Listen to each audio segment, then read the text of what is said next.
Okay, I am live. What is going on, everybody? What is up?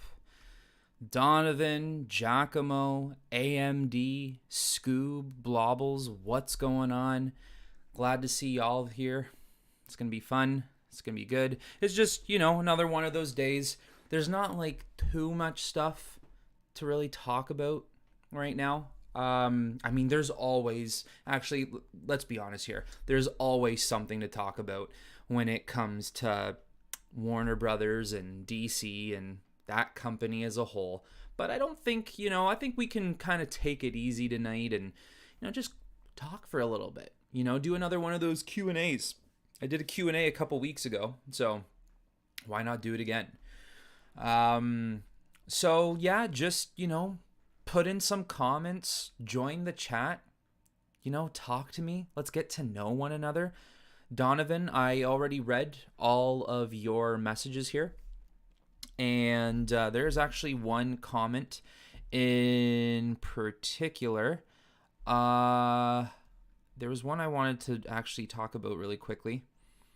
But as for the very first comment, Giacomo, Tyrell's streaming, and I'm actually home to watch it. Hey, I'm glad it's all working out this time around. Just going to wait for everyone to come in here. Brown Destroyer, Rebel Moon Opinion. I will definitely be giving you that in a couple of minutes, but I will just say, really, really excited for Rebel Moon, especially because it is an original idea.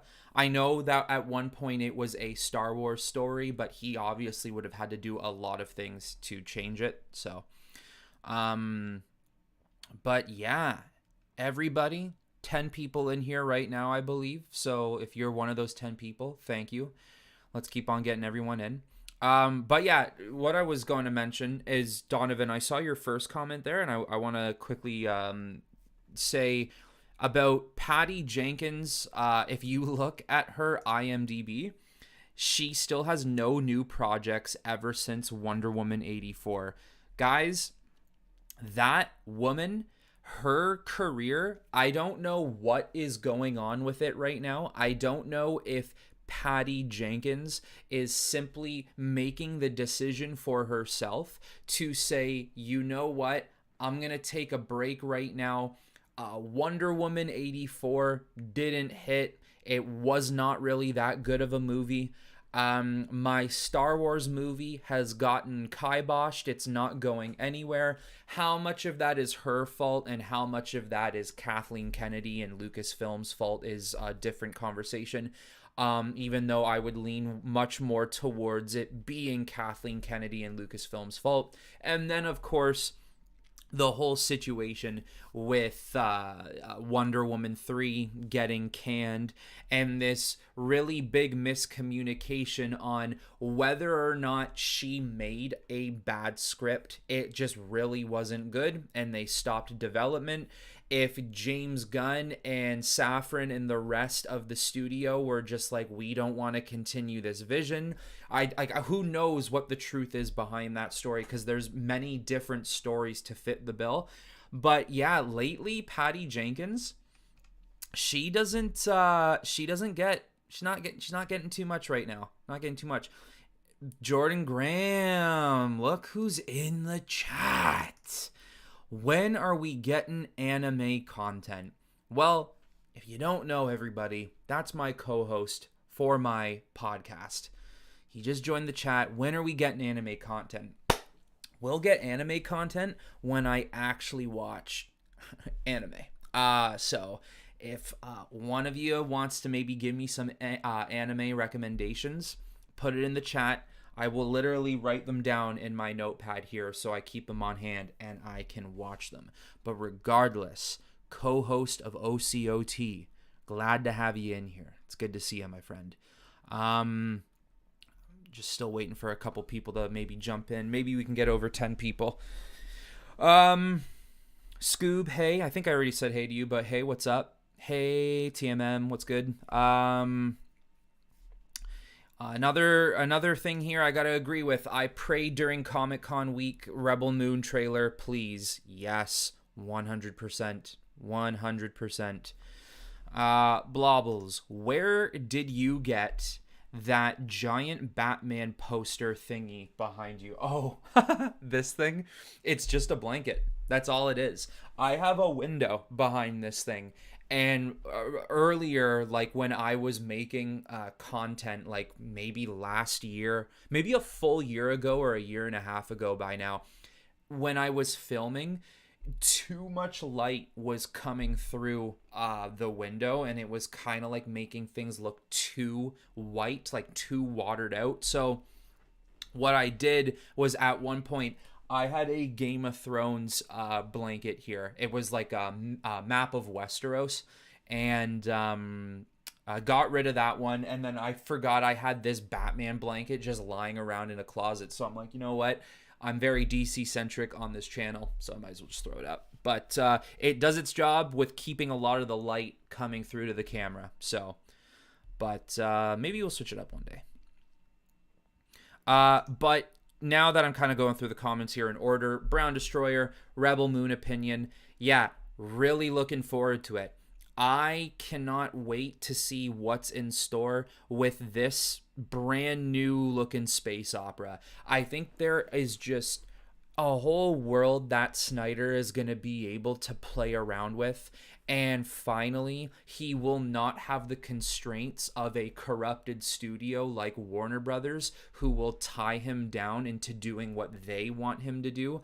This is his world. This is his choice. I mean, it was even said a couple of, maybe last week, I can't remember who said it, but apparently he spent like days on end just writing a Bible for Rebel Moon, creating all of these stories and like lore bits that have happened before what we are going to see in movie. So I'm looking really forward to it. I think there's going to be a lot of really interesting and really neat sci-fi things he can do with this particular story that maybe years from now we can look at that sci-fi film for inspiration. You know, I'm not saying it's going to be anything big like this, but for example, when you look at Star Wars and you think to yourself, what is the most standout thing in Star Wars? Well, there's a couple of things, right? There's stormtroopers, there's the Force, there's the idea of Jedis and Siths, there's the Millennium Falcon, there's even particular characters, there's even particular tropes on how characters are written, and those tropes are used in other types of movies today. But the number one thing that everyone watches Star Wars for, or maybe doesn't watch it for, but knows it for, is the lightsaber. The lightsaber is one of the most unique creations in all, you know, sci-fi, fantasy, original IPs. Maybe Zack Snyder will be able to create something in his Rebel Moon films that years from now we can look at and take inspiration of those particular materials or whatever else he's got in mind of creating. So from that aspect, I'm looking really forward to having it, like I said, an original IP through sci-fi. The actors a part of it, I'm looking forward to seeing what Ray Fisher's got in store. Sophia Boutella, I'm looking forward to her. I believe she's the main character, or at least I think there's like a bunch of main characters, but I think she's like the number one. Charlie Hunnam is going to be fun to watch in a new setting like this, considering everyone just recognizes Charlie Hunnam from Sons of Anarchy. And then, of course, like one person that a lot of people were forgetting about until the image was dropped, Anthony Hopkins as this new robot character. It's just, I love that Anthony Hopkins is still down to do these types of IPs. So I'm really looking forward to Rebel Moon. I think there is a lot in store that a lot of us can be excited for. So that is my long opinion on what I think. All right. Oh, Sweet Exorcist 7. Thanks for the $1.99. Really appreciate it. Thank you for being here. Awesome. Oh, there's your comment. Discovered your channel recently. You do excellent work, man. Keep up the good work. Thank you so much. Thank you for your donation. Thanks for being here. Enjoy the stream. I really appreciate that, brother. And I'm glad you like my content. Getting better every day. At least I'm trying to. All right, Blobbles. Have you seen the trailer for the Harley Quinn animated movie? The anime movie. Well, Jordan, if you're still in here, maybe that's some anime content I'm going to cover. I have seen snippets of it. It didn't interest me enough to watch the full-on trailer.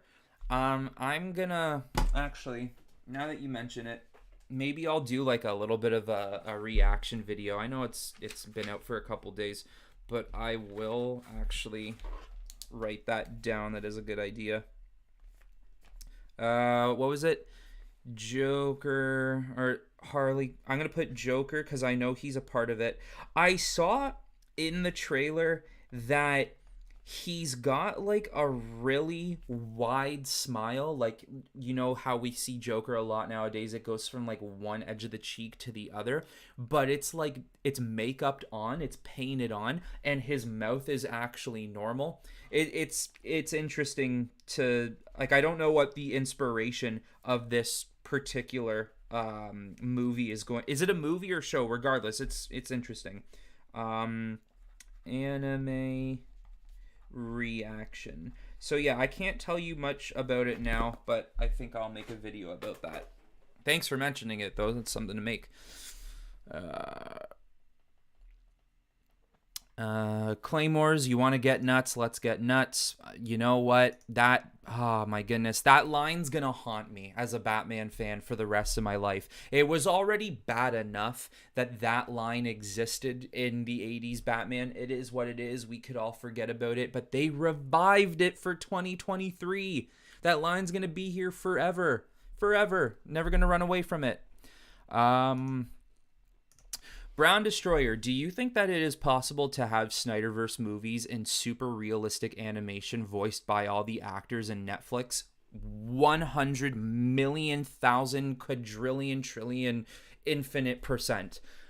What's interesting, though, is a lot of the people who, or maybe my calculations are off, but I do see quite a few people, I'll put it in that way, who support the Snyder movement, who want his universe back. A lot of those people don't want to have to bring their expectations down a level to, you know what, hey, if we could get animation, that would be cool too. I don't know why, considering that live action is really hard to now get that back. In one situation, you can look at what has happened with Warner Brothers DC and his universe and simply say it's too far gone. You know, at one point, maybe there was a real possibility his universe was going to come back, but now it's very slim to none.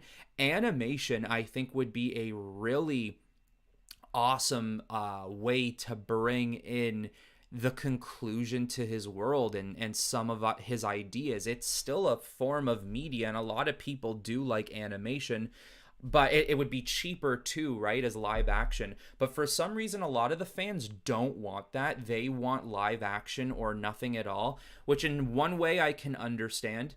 I do think it's possible, though, to answer your question, and I would be there to support it and watch it day one. No problem there.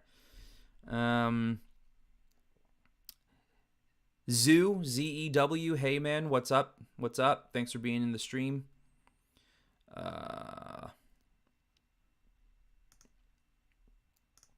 The Claymores, my anime recommendations are Claymore, surprise, surprise, and One Punch Man. Actually, what is your profile picture? Is that an anime? I've never really, taken the time to dissect what it looks like.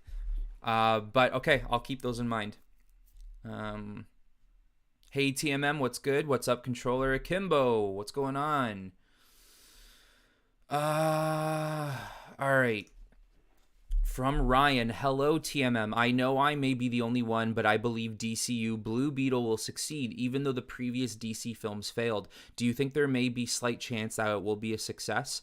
Um, Maybe. I think Blue Beetle has the best chance of succeeding more than any DC film has succeeded since, well, quite a long time, but since Black Adam. I mean, even the movies before Black Adam have not done well. Shazam, Birds of Prey. Um, oh my God, I'm forgetting some of the other ones, and I just made a video about DCU films. Regardless, I think it could potentially do better than all of those films. Like these movies, guys, they're capping out at 300 million worldwide. Like superhero films, DC characters are getting their own movies and they're capping out at 200 to 300 million, which means they're losing a lot of money in the process. So yeah, I just find it really hard to say Blue Beetle will make over 500 million. Although if it makes 500 million, let's just use that as a cap off point. If it makes 500 million, I do believe that means it makes a profit because I think the budget on the movie was relatively small. I think it was like 130 million or something like that. Maybe a little bit more. Regardless, it is very possible it does better than every DC movie we've been getting as of late, but I still don't see it being like this huge box office success in the fact of people are it's a head turner like, "Oh, Blue Beetle. Wow, it did that much money? Okay, good for them." I mean, at this point, though, what is a lot of money for Warner Brothers? Because you have to imagine, let's say Blue Beetle made 425 million worldwide. Is that not a success for Warner Brothers now, considering they can't seem to get over 350 million? So yeah, I don't know. It's a really tricky question because I could see a lot of people wanting to watch the movie because he's new and he's your first Latino led superhero film. I just think the terrible reputation and the failure of Warner Brothers is gonna keep people away. Who knows? I've been wrong before. We'll see what happens. And of course, YouTube just scrolls me all the way down to the chat. Where was I here? Another comment from Ryan. I am looking forward to Rebel Moon. I just wish it was in theaters. Yeah, I do too. Sometimes I wish some of these huge budgeted movies for streaming platforms were also getting maybe even a limited time release to movies. Like, it would be really cool if Rebel Moon got something in, hey guys, for 2-3 weeks only, watch Rebel Moon in theaters. I don't know, it's just an option. And I'm not saying you gotta like take up some IMAX spaces. You can just simply put it in a regular theater. I think it would be really cool if they were capable of doing that. Maybe one day they will, but as of right now, it doesn't seem like that is kind of an idea.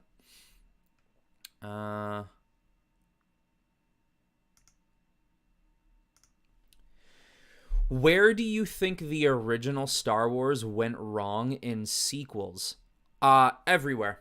Every bit of everything that Ryan and J.J. Abrams decided to do is just, I don't know, is not good. I don't know how else to put it other than it's just not good. I will say to this day that The Last Jedi is my not least favorite Star Wars movie of all time. It is one of the worst movies I've ever seen of all time. I was so ready to leave. Hopefully this isn't a spoiler for anyone. Sorry if it is. Plug your ears for a couple seconds here. I was so ready to leave the theater when they killed Snoke in the throne room of episode 8. And just before I could get up from my seat, I gave it a second chance because I said, look, Number 7, to me, was mediocre. I did not think it was anything special at all. But maybe this movie has already been, as in number 8, this movie has already been so far left field. Maybe it can do something to bring me back on track, and it didn't. I was so upset when that movie ended because I just thought it was such a travesty. Now, here's the thing. I think there is like a huge difference when you look at Star Wars and when you look at, comic book characters, because I've had someone say this to me before, and not in a snarky way or rude way or anything. It was an actual dialogue. It was real conversation. Someone said to me, not that there's anything wrong with it, but for example, you are okay with comic book characters getting different adaptations and different narrations of the character and being explored differently in general. So why were you not okay with what they did with Star Wars 7, 8, and 9 and what they did to the characters, making them a little bit different? And my reason for it is because with comic book characters, that is their thing. Throughout history, they always get changed. And even if there are interpretations of, say, a Donna Troy who is, different, or sorry, is similar to the original Donna Troy, there's always something about this new variation of her that's going to be a little bit different. And this goes for every character: Lex Luthor, Cheetah, Wonder Woman, Batman, Shazam, Captain, or Mary Marvel. So I'm okay with it in comic books. Like, change the character as drastically as you want, as long as they're still wearing that character's costume, and I know they are Bruce Wayne, Clark Kent, whatever. That's fine. There'll be interpretations I like, and there will be interpretations I don't, but I am okay with it because I think that this is where creation comes with these characters. For as long as we've known, comic book characters have been constantly changed in different dimensions and universes of them. So it's fine. With Star Wars, why 7, 8, and 9 rub me the wrong way in every way is because it is the story of one vision from one man in George Lucas. When you watch 7, 8, and 9, that is not Luke Skywalker.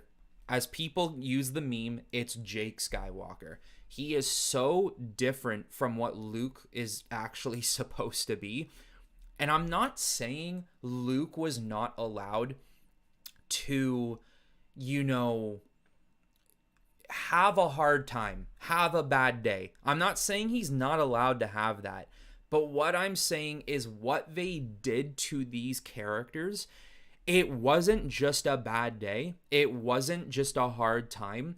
It was a bad 30 years. They changed these characters from who we last saw in Return of the Jedi, and 30 years later, they've been the way they've been for so long. Leia and Han splitting up for no solid reason. Yeah, sure, they lost their son to the dark side, but how about all the things you've gone through already? You're telling me that's going to take you away from one another, not the Empire ripping your family apart the way they would have done in 4, 5, and 6. Just the decisions made were very strange. Luke giving up on the Force made absolutely no sense to me.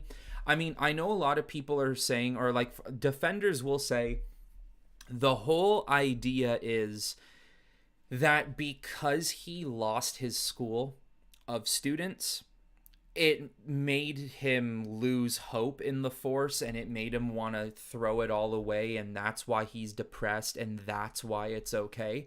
But my response to that is, so Obi-Wan and Yoda saw the entire destruction of the Jedi Order, and yet they still, even though Obi-Wan especially, Obi-Wan had his hard days, they still held hope for 20 years that someone was going to rise up and defeat the Empire. And it happened. Luke loses a small temple of 20 Padawans and apprentices and says, I can't do this anymore. It's weird. It doesn't feel right. Like, I mean, this is a man who threw his lightsaber away from killing his father because he refused to kill a member of his family that he still believed had a shred of good in him. None of it lines up. None of it makes sense. 7, 8, and 9 feels like a completely different universe. It feels like a universe of what if things went wrong. And a what if story is fine, but to me, it's got no place being a 7, 8, 9. It's just not good.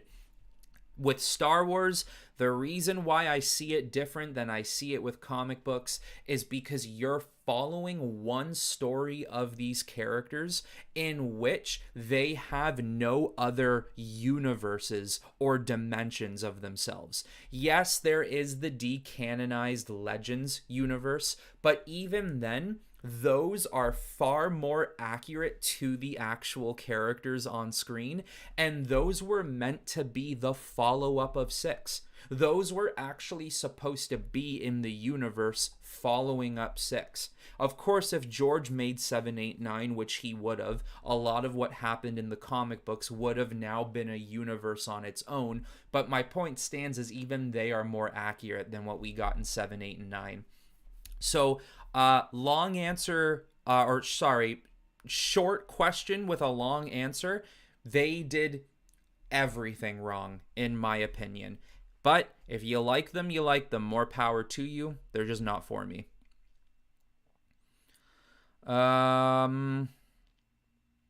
Let's see.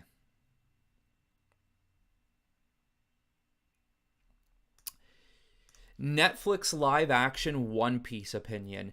So I don't really watch anime, but all I do, the only thing I could potentially offer in conversation for anime is it's not often, if at all, that these big production studios cannot get anime right in live action.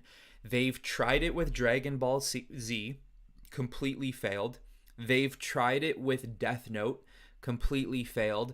They've tried it in Avatar, completely failed. Now they're making a new Avatar. We'll see how it goes. So I don't know. People closer to the project, though, who have watched One Piece and know all about it, maybe it's different. Maybe it's promising. But I'm always skeptical on anime live action projects.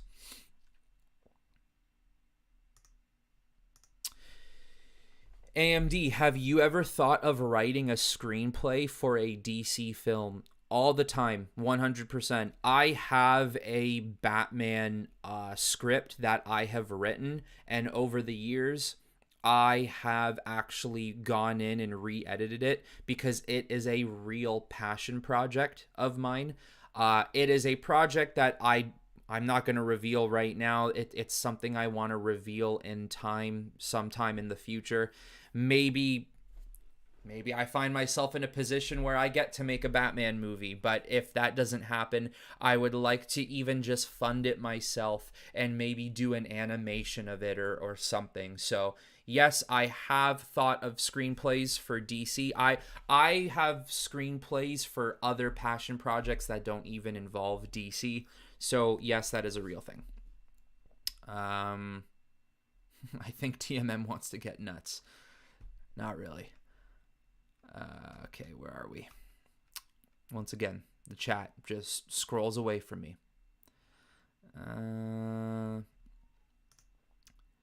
The fact that Rebel Moon is going to have a half woman, half spider character already freaks me out. See, this is what I'm saying. Like, I'm not saying Zack Snyder has created these ideas. Like, oh, he's, if it wasn't for Zack, we wouldn't have this idea of a half woman, half spider. But what I'm saying is he's going to do very unique stuff like this. He's going to do very interesting stuff like this that is going to keep a lot of us talking about it moving forward.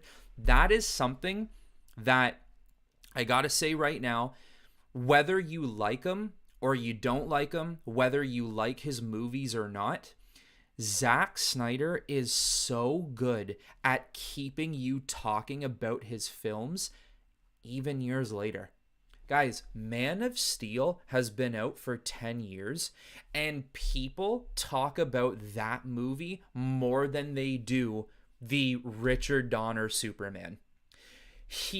Batman vs Superman, for a movie that is, well loved by a lot of people but well hated by others, it is still talked about than 90% of comic book films today. He knows how to keep people talking.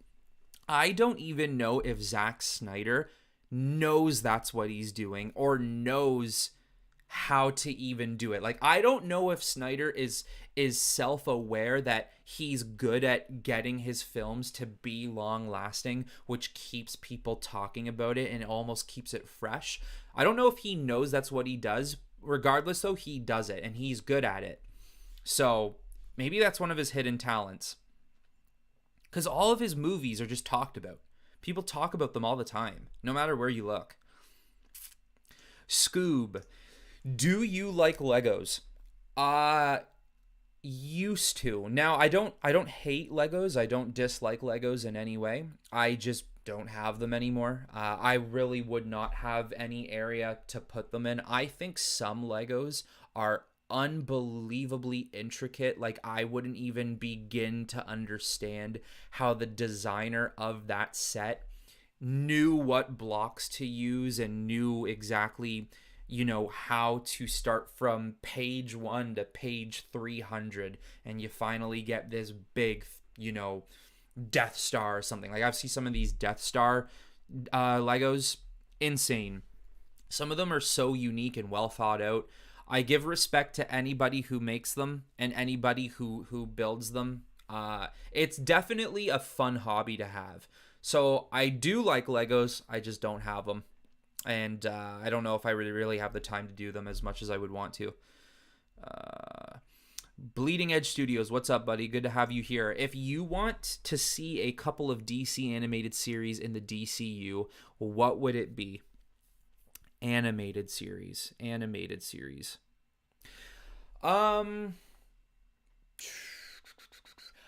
I don't see. Here's the thing about animated is that I don't think you could go big. I don't think you could go with like bigger characters. I think you would have to go with some small time characters. I don't have any particular characters like right now that I have in mind of who I'd want to see. I would want to see a magical based DCU project in animation. I think you could do a lot of cool things with magic in animation.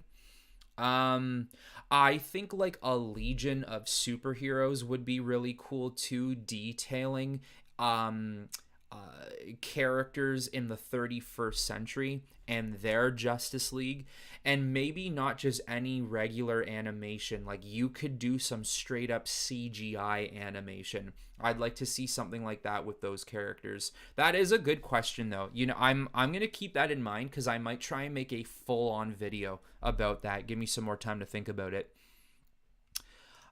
Sweet Exorcist, don't know if you've seen the last season of Titans yet. If so, what are your thoughts on the Beast Boy episode? Okay, considering I'm in Canada, it takes a little long to get Titans on Netflix. I mean, I could just go on like any other site and try and find it that way, but I just like to wait. So we finally have it. I'm on episode 5 now. I don't know how far away I am from the Beast Boy episode since I haven't seen it yet. I'm struggling.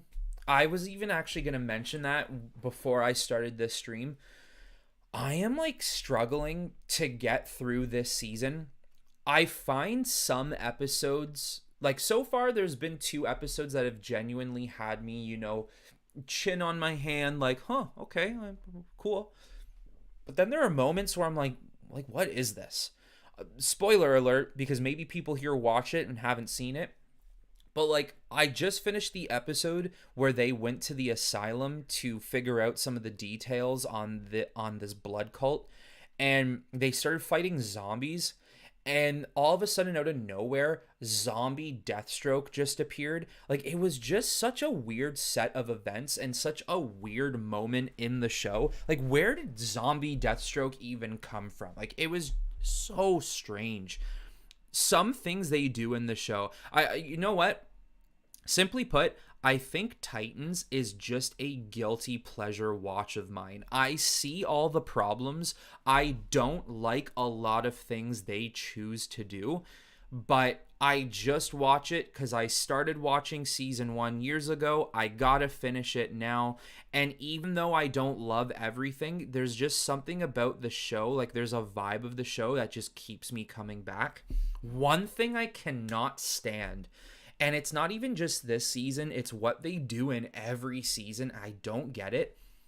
So often do they do missions and they catch themselves in situations where they're not in their wardrobe. They're not in their suits. They're just in regular casual clothes fighting their villains, and I can't stand that. That's something that bothers me so much. It like whenever it happens, it actually irks me. My face just goes, like, I'm mad. Like, are you kidding me? Again, another situation where battle armor might have been a good idea, but here's Dick Grayson running into battle with a t-shirt, a bomber jacket, and, tight blue jeans. Like, oh my goodness. So, I'm not fully done it yet. I'm probably going to make a review for it, but it's just how I feel about it so far. They haven't been able to be as good as season 1 and 2 was, and even 2 was a little shaky. Blobbles, opinion on the Flash show. I've been rewatching season 1 and I've been enjoying it quite a bit. Season 1 is awesome, season 2 is awesome, and then right after that, it just started going downhill for me. And it worked the same way as Green Arrow. Season 1 really good, season 2 really good, season 3 okay, questionable. What's going on here? I don't know what it was. It was like a weird pattern of 1 or 2 seasons. We got you. We got some good content. You're going to love this. You're going to love this show. But by season 3 or 4, you're gonna hate us. I don't know why they wanted to do that, but that's what it felt like. I can't tell you how many people I know who watched this show, Flash and Green Arrow, and got to the point where they were hate watching it. They were watching it only because they spent so much time watching it.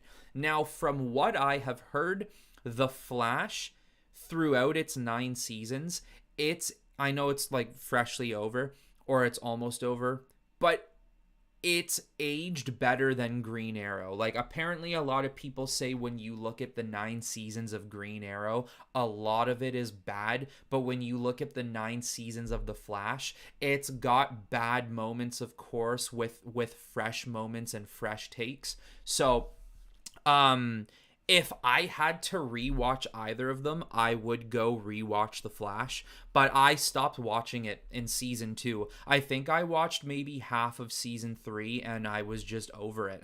I couldn't get into it anymore. And Greg Berlanti, he's a CW boy. He perfectly made shows that fit your teeny bopper shows. Like, he did a good job at that, but that's not what I was watching it for, and I don't think a lot of real comic book fans were watching it for.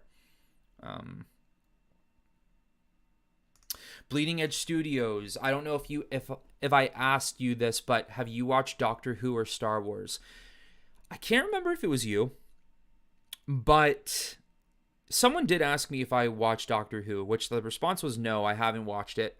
Star Wars, though, yeah, of course. Star Wars, in a lot of ways, was kind of like what maybe I should call it my first love, almost. Star Wars is what bridged me into this entire world of sci-fi, action adventure, fantasy, all these IPs. Of course, I'm still like, I love Star Wars, but I'm not as deep into it as I was, a long time ago. Now it's DC and all that type of stuff. But yeah, I like Star Wars. I like Star Wars 1 through 6. With Rogue One, I really, really like Rogue One. I think Rogue One's one of the best Star Wars movies made. I have a soft spot for Solo. I think Ron Howard did a good job coming into a movie that was bleeding directors and producers left, right, and center. I think Alden Ehrenreich, I can't remember, I don't know how you say his last name, but Alden did a great job as Han Solo. I think the setup for Darth Maul was really cool as well. I know that it's not a perfect movie, but or Childish Gambino, Donald Glover as Lando was perfect casting.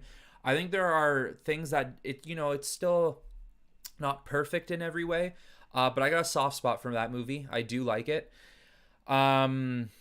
789, do not like.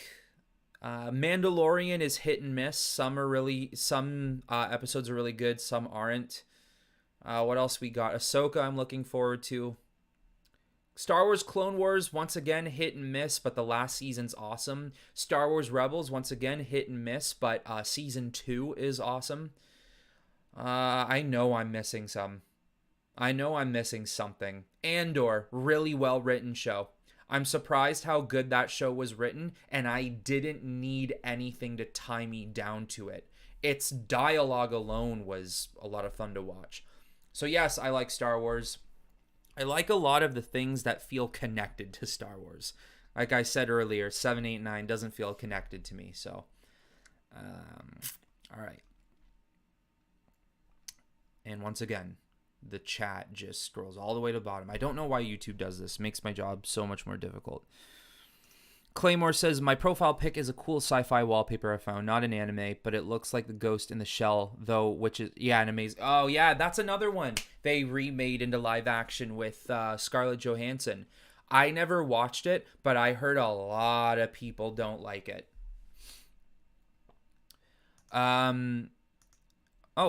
Indiana Jones 5 opinion from Brown Destroyer, and then right underneath the Claymore says, I heard Dial of Destiny cost $300 million. Insane. Yeah, it cost $300 million, and I don't even think they're gonna make a shred of their money back. That movie is bombing. I don't think it's gonna get any better. I can't give you an opinion, but funny enough, my girlfriend Hannah could give you an opinion. I'm not sure if she's gonna join the chat today, but she watched it yesterday and she gave me like just the rundown of what the movie is, because I'm not huge into Indiana Jones. It's never really been my thing, but essentially she told me 5 out of 10 movie. There are some things they do really good, and there are just some things that are really bad. She says that she told me that the first half of the movie is super boring, so take that with what you will. I'm not sure if anyone here is excited to see Indiana Jones. I probably won't anytime soon, that is. But yeah, I don't think they're gonna. What are they at right now? I'm gonna look it up. Indiana Jones Dial. I put equals. Dial of Destiny box office. Because I don't think they're doing terribly, but they're also not doing good. So their budget was $300 million, which is stupid. Their opening weekend, yes, was $60 million, not good. Domestically right now, $83 million. Worldwide, $154 million. This movie, I'm gonna call it, it's gonna end under $500 million. It might make $500 million, give or take, but it's gonna start to crash down at that point, and that won't even make that. They won't break even with that. That's ridiculous. If $300 million is their budget, they need probably $800 million to break even. That is nonsense. So they're gonna lose money on that movie. Hey, just like Warner Brothers, Disney is another brain-dead company, especially with Kathleen Kennedy in charge of Lucasfilm. They'll never get any better as long as that woman's in charge. Uh,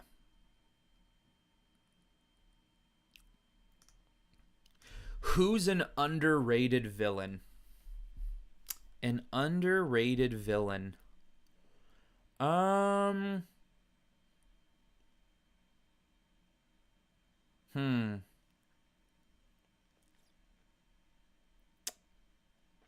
Great question. Honestly, I'm gonna say Mongol. I'm gonna go with Mongol. I don't think enough people realize what Mongol could actually do as a threat to the Justice League, and the whole fact that he has Warworld and stuff, and that he could go toe to toe with Superman. I think a lot of people just see Mongol as a character who's like, oh yeah, he's just got super strength. He's just a big bad alien that can fight Superman. Nah, he's so much more than that. I'm going to go Mongol. Although it does feel like Mongol's starting to get a bump up in popularity recently. But yeah, Mongol. There's more. There's more underrated villains that I just can't think of right now, but I'm going to go Mongol. Hamill warned everyone that it's not Luke in the sequel trilogy during interviews. Yeah, Hamill does not like what happened to this character. He's very vocal about it, and he was very vocal about it to Rian Johnson. But Rian Johnson has a ridiculous ego where, to the point where even if he knew he was doing something fundamentally wrong, he wouldn't stop it. And this is why Rian Johnson's Star Wars trilogy is never going to happen, because they know he tarnished that brand so heavily on number 8, they can't risk that again.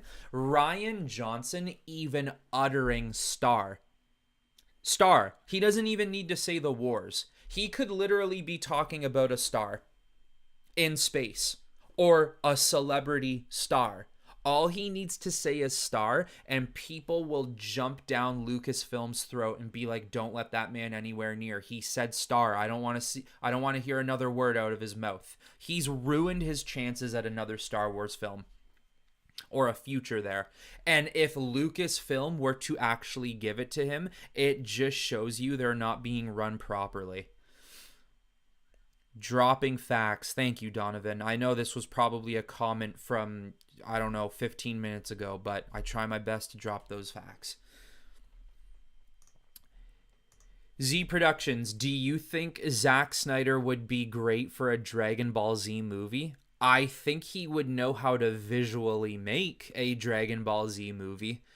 I mean, what I would do is I would get a director and a screenwriter for Dragon Ball Z who actually watches the animes, and is a fan of Dragon Ball Z, and then I would get Snyder to come on and help me with visuals.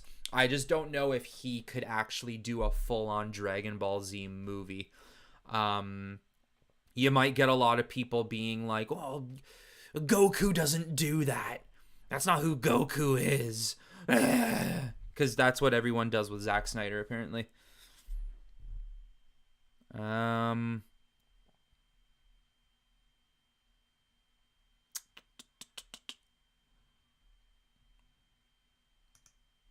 The Movie Raider. Do you think all of this Empire Magazine promo, a trailer for Rebel Moon, is coming sooner than we expect? I think it's coming Comic-Con. I would love if I were to, look on my phone and, an hour and it says Rebel Moon trailer dropped. I would love it to be dropped now, but I think Comic-Con is going to be where it's at, because I'm telling you right now, guys, with Marvel not going to Comic-Con, with DC not going to Comic-Con because they have no money and they have nothing in development really right now. They have nothing to show. Zack Snyder and Netflix might take advantage at showing off Rebel Moon and Hall H. There's a possibility. So I think the trailer will be shown there. But I would welcome it anytime sooner. Oh my goodness. Excuse me. I know this isn't DC, but looking forward to the Jon Snow show. Can't remember the name of it. Yeah, it's still not like officially confirmed. It's unofficially confirmed, if you can take that as a confirmation at all. I think it'll just be called Snow, personally. But I am looking forward to the Jon Snow show because I think it can do a lot to repair the damage of Game of Thrones ending. Man of Steel is still to this day ahead of its time. I 100% agree. I think Man of Steel, I say this all the time, I think it's the second best superhero film ever made, just behind The Dark Knight. Um, I mean, it is about humanity's insecurities on a man who can do something they can. There's so much symbolism to that movie. It's stupid. I love it. It makes me want to watch it every time I talk about it. It's such a good film. Despite my mixed feelings on what Snyder was going to do with DC, I'm looking forward to Rebel Moon. Yeah, maybe this is good for Snyder. It's not even a maybe. It's probably simply just good for Snyder because he'll have the opportunity to do whatever the hell he wants with this world. It's his baby. It's his IP. Like, guys, I don't know if it's canceled or not because I've heard rumors about it, but he's making his own video game. He's making, I think they're even coming out with books. This thing's going to be huge. It's going to be huge, and people are going to watch this day one. I personally like Zack Snyder's Watchmen movie concept than comics. I think that movie had more interesting take than the comics. Alan Moore comics is too nihilistic and pessimistic about the world. Yeah, I've heard that a lot before too. You either like Zack's interpretation of Watchmen more than the comics, or you like the comic interpretation more than Zack's.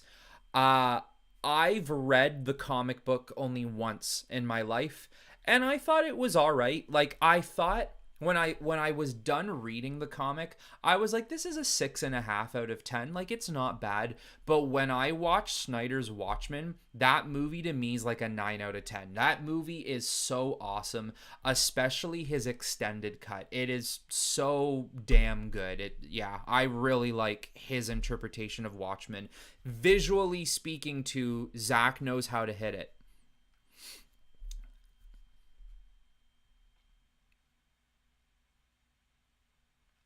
Oh, Ghostly.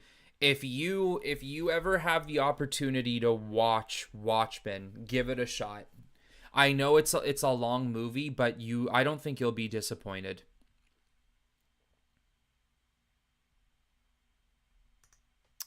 I think if Mary got her own spin-off, Grail would be a great Dark Side stand-in. Yeah, I have always wanted Grail to be in a live action film.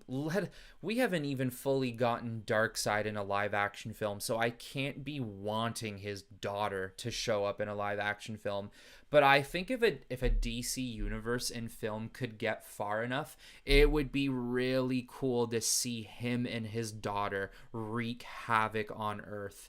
I think Grail is such an awesome character. I think she is so cool and not used enough, to be honest. How about Justice League 3000 animation? Yep, I'm in for it. I'm in for it. That would be a great way of giving people a different interpretation of the characters with not spending too much money. Question and Huntress animated shows might be cool. Yep, 100%. I think the Question would be a good character that would, you could potentially use him as a character that could get general audiences into the mood or into this understanding of there are more than just Batman, Superman, and Wonder Woman in this world. The Question is a good character to get people interested.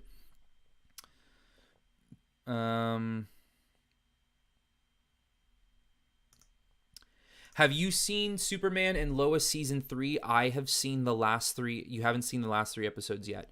I haven't like watched it, but I watch a lot of scenes from the show. I just personally, I'm not into CW stuff anymore. So I don't really spend time watching too much DC stuff from them. Although I did watch all the most important scenes from how season 3 ends. And I gotta say, for the CW, that show does a pretty good job when it comes to emotion and when it comes to special effects. I will give them credit there. The Superman and Lois might be their best looking show of all the DC shows they've made. Darth Revan. Since they're recasting Superman and Batman for the new DCU, do you think they'll do a recast for Wonder Woman? I would rather them recast Wonder Woman since they're already recasting 2/3 of the Trinity. Yeah, it's not even a think. I think it is a yes, they will. They are not keeping Gal Gadot as Wonder Woman. Her time as that character, I think, is pretty much over. Who's going to be her next? I don't know, because this company doesn't even have money. So who knows if we'll even get that far. But if they are going to use Wonder Woman for this hypothetical DCU that might happen with no money, then yes, they will recast her.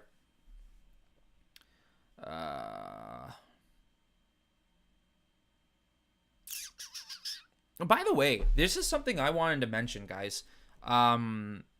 This is something I saw earlier.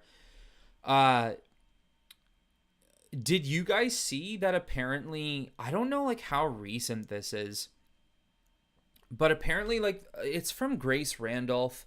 I don't know how much like truth we should be taking into what she says sometimes, because she's very hit and miss. There are times where she is super like accurate, but then there are times where she couldn't be any more wrong. Apparently she was saying, this is something I actually really wanted to talk about. She was saying that it's not just the DCU that's going to be developed for Warner Brothers. They're also allowing Matt Reeves to make his own universe, in the sense that it's going to be more than the Batman movies, his Penguin show, his supposed Arkham show, and that's it. It's going to be more than like 5 or 6 projects. It's going to be its own like 10-year plan or something like that. It's going to be the Reevesverse. It's going to be a DC universe all centered on Robert Pattinson's Batman and the world they're building. So they want to have a Matt Reeves Batman universe that expels as much content as this new DCU is supposed to have. With no money? That's what it made me do. Scratch my head. Like, what? Huh? Where? What secret fountain of wealth are they dipping from to not just make a DC universe, but to make a Batman DC universe as well? So you want to talk about how, look, once again, it's a rumor, but I wouldn't put it past such a stupid company in Warner Brothers and the way that these executives run DC and Warner Brothers. So you want to talk about how DC hasn't felt connected at all in years, but you're okay with doing a DC universe and then having a competing universe in the Batman verse, where they're going to make a shit ton of content just as much as the DCU. So now you're going to not only are you going to have the DCU battle it out with Matt Reeves' Batman universe, but the Batman will also battle it out with DCU Batman. That already is a terrible idea. I'm telling you that right now, guys. Having the Batman and then having DCU Batman at the same time is a terrible plan. It's not good. If you're gonna do Elseworld stories, at least be smart about it. Maybe do a Batman in theaters only, and then a Batman that only shows up in streaming shows or something. If you're gonna do it smart, you know? But then another situation is like, so you're okay with making those DC universes, you're okay with making an Elseworlds full-fledged universe at the scope of DCU's universe, but you're not okay with allowing Zack Snyder to finish off his 2 movies. It is so hypocritical and backwards. Stuff like that makes this company look so stupid. I mean, there's so many things that makes Warner Brothers look stupid, but that's just one of them. That's like icing on the cake, guys. This is so ridiculous. I saw that and I had to like double read her comment, her post like 3 or 4 times because I could not believe that this is actually a consideration. Now, once again, if this ends up being just that, a rumor, all right, it is what it is. It's just a rumor. We move on. But I would not put it past this brain dead company to do that. And why it makes them even more brain dead is because they have no money to spend on a DC universe, let alone a Batman universe as well. They want to do a Batman verse and a DC universe at the same time. Congratulations on making the general audiences even more confused than they were before. And congratulations on wanting to make a universe which you can't even make $200 million at the box office. I don't know how that's going to be possible, but it just shows how blind they are. Shows how blind they are to their company crumbling. So, I had to talk about that because if this ends up being true, the company is dead in the water, even far worse than I thought they would have done. They're far more dead in the water, more than they would have been before. Because, like I keep saying, there's a good chance they can't even make the DC universe. How do they expect to make the Reeves verse? Like, at this point in time, Matt Reeves will even be lucky if he can make the Batman 2. And the only reason why that is probably a confirmation, like it is set in stone he's making the Batman 2, is because that's one of the few films that actually have made the money.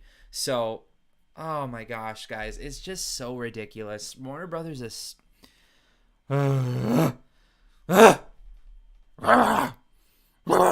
Makes me a rabid dog, bro. All right. But yeah, I had to mention that. Okay.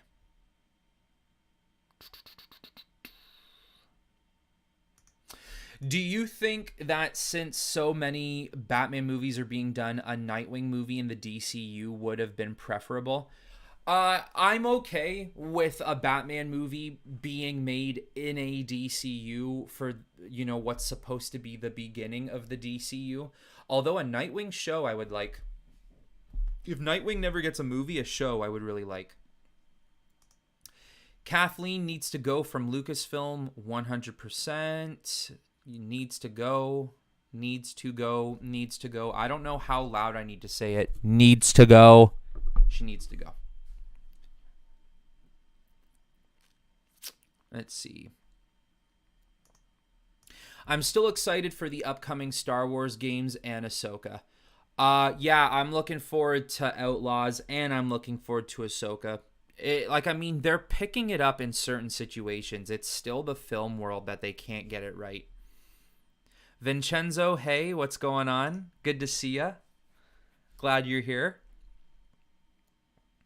Growing up, have you watched Ben 10? I only watched Ben 10 sporadically. Like, if there was nothing else on, I would watch it. I don't have a deep connection to Ben 10 like a lot of people do. Is there a live action of Ben 10? Or, like, did I see somewhere they were making a live action? Let me see. Ben 10 live action. Uh oh, 2000. Oh my goodness, wow, they did it years ago. I wonder if they'd ever consider doing it again. Let's see. Guys, if you're in the chat, you haven't liked the stream, please do. I would appreciate it. Give this a thumbs up. Helps the stream get seen by other people. For me, Mando season 1, 2, and the Clone Wars are amazing. Yeah, season 2 of Mandalorian is unbelievable. It's unbelievable storytelling. And here's the thing. A lot of people say that fan service is what ruins a lot of these, stories and stuff. Mandalorian season 2 gave you fan service while at the same time giving you a story in which fan service was required. Like, they didn't just give you fan service to, kind of like be in awe over. They gave you fan service because it was part of the story. That's why season 2 of Mandalorian is so good. Season 1 is good too, though. It is. There's another anime live action. Cowboy Bebop live action was just bad. I've heard it's not good. I heard it is not good.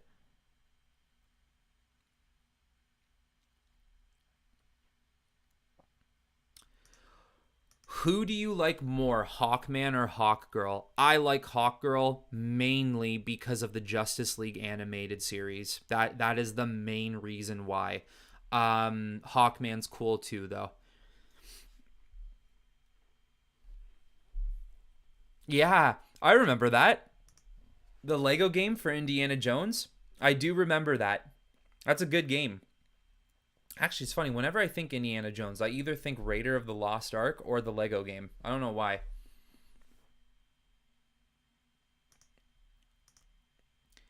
Have you read Void Rivals? Are you excited for a new Transformers comics reboot? Yeah, I know you and Sean Franklin are really huge into Transformers. I see you guys talking about it here. I like Transformers. I probably won't read the comic books because frankly, guys, I don't really read comic books all that much anymore. I just find it way too much to keep up with it. If there is something I really want to know, I will read them online or I'll just look up summaries. A lot of my comic book knowledge comes from the modern age, which is like the 1980s to 2010. Those 30 years of comics are fine by me. I love that era. When it comes to Transformers, though, I probably won't read the comic books. I know it didn't do too hot in the box office, but I do want to watch the new movie. I've heard conflicting things. Some people love it, some people weren't a fan, but personally to me, it looks solid. So maybe that could spark an interest in Transformers for me again.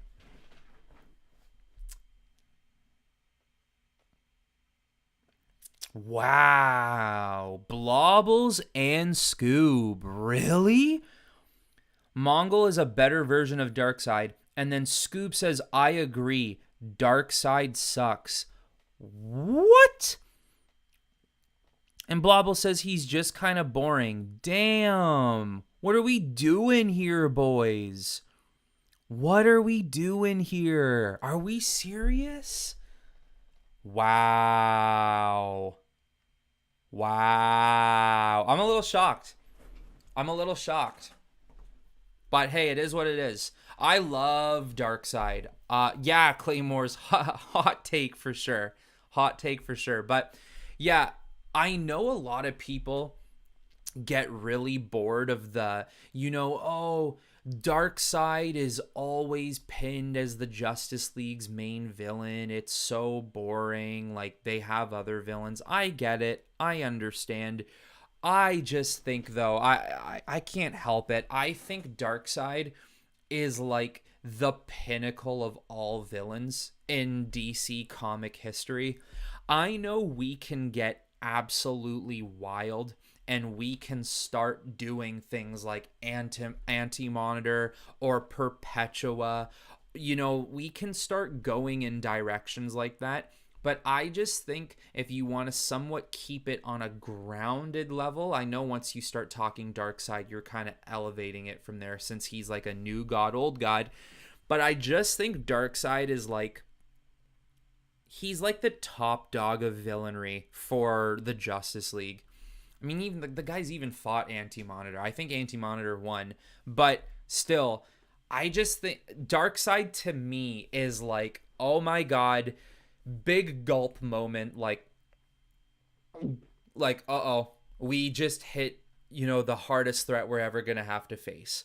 That's just how I've always seen Darkseid. Darkseid is also, though, on my top 5 favorite DC, not even DC characters. He's on my top 5 favorite comic characters of all time. So I'm very biased, I guess you could say, towards Darkseid. But wow, all right, very interesting. All right. Um, do you do you think that Game of Thrones is doing better in spreading its universe than Star Wars or Lord of the Rings? Yes, they are, because House of the Dragon has already been a success. That show will already go down as a classic. Game of Thrones, of course, failed season 7 and 8. I love seasons 1 through 6. I know some people aren't, you know, I don't want to say they're not fans, but some people think that it dropped off in 5 and 6. Like, if season 1 through 4 is an 11 out of 10, season 5 and 6 is like an 8 out of 10, and then season 7 and 8 is like a 2, 3 out of 10. I'm just making up numbers, but generalizing, like, if that's what people were saying. For me, 1 through 6 is, I love 1 through 6. 5 is like my favorite season.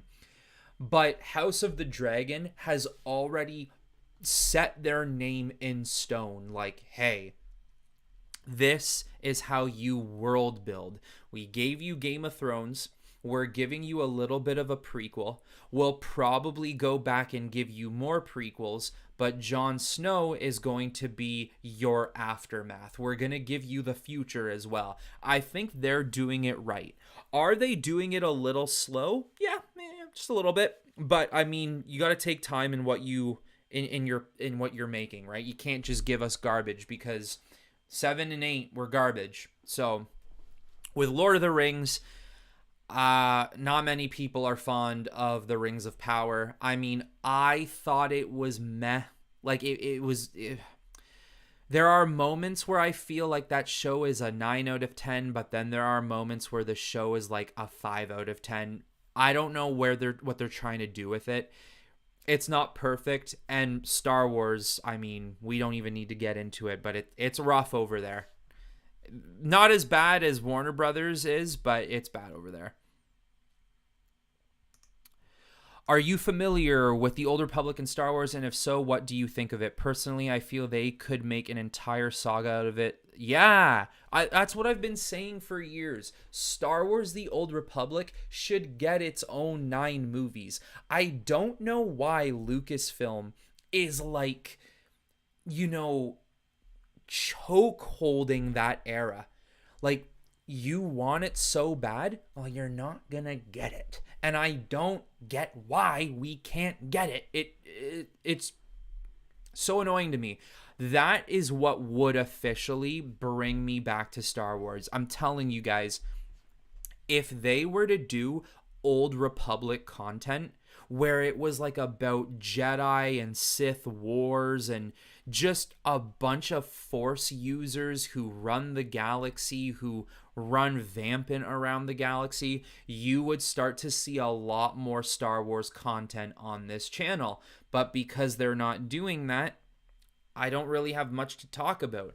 Like, James Mangold is supposed to be doing what is it, Dawn of the Jedi movie, which is going to be what, 25,000 years before episode 1. That could be the start of Old Republic content. And I got to say this, with how Indiana Jones is performing and with the fact that it's not being loved by the fan base right now, James Mangold might be in a situation where he might not be doing these huge franchises moving forward. I mean, it took him 2 tries at Logan to actually make a good Wolverine movie. He made The Wolverine, which was a terrible film in my opinion, and then Logan he made, which was really damn good. I think a top 5 comic film, but that was heavily because he had help from Hugh Jackman, who helped write the movie. Then you have Indiana Jones, which isn't really doing too hot right now. Now he's supposed to be doing Swamp Thing. I don't know if you want to connect to yourself.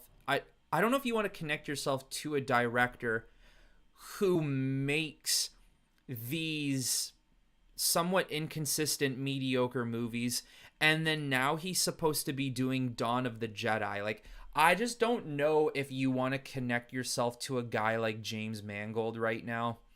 He's too hit or miss. He's not a director in which you can say, oh yeah, he'll give me a hit. There's no guarantee with him. So because there's no guarantee, and because Star Wars and DC are 2 brands that almost need guarantees, I don't think he's a guarantee for you. Unless he's demanding a lot. Let me rephrase that. Unless he's demanding a little amount of money, then they'll keep him on for those projects. But other than that, we could see in a situation where James Mangold is no longer doing blah, blah, blah, either DC or Star Wars. So, but yeah, the Old Republic needs to be done. It's been done in games. It's been done in books. Hell, give me, what's it called? Another Old Republic game. Do it. That's fine. But give me a movie too. I don't understand why it's so difficult. All right.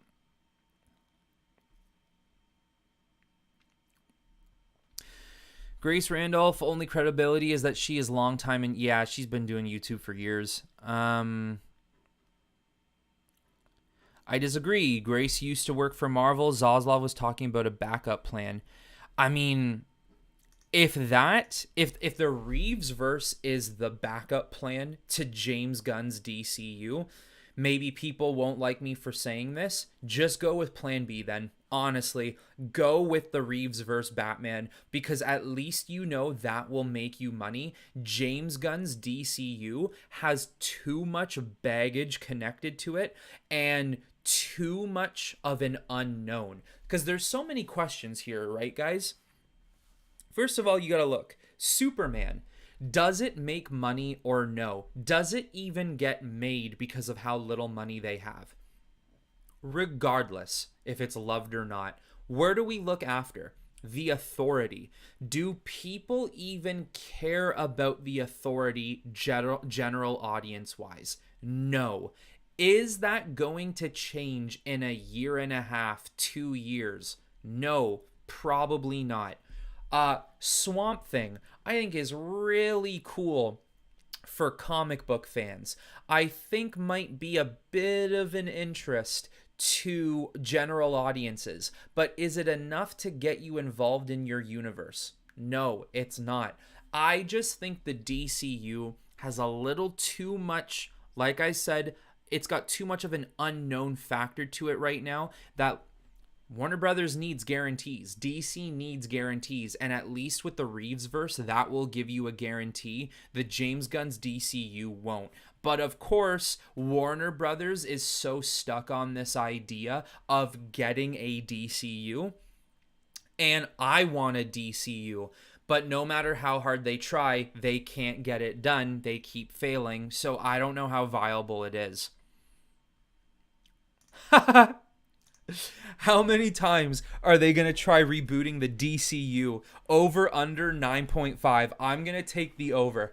I am going to take the I could be 80 years old, and I'll tell you right now, they're still gonna be in the tabloids, in the headlines, being like, blah blah blah has just been made CEO of DC. They're trying to go for their 756th reboot of the DC universe. We won, guys. We finally did it. New reboot. It's gonna keep happening. The only thing I think can fully end this disastrous, hellish loop of a reboot conversation with this company is if Warner Brothers tanks and the company is no longer, or if another company buys DC. I think that's the only way we can escape from this reboot curse.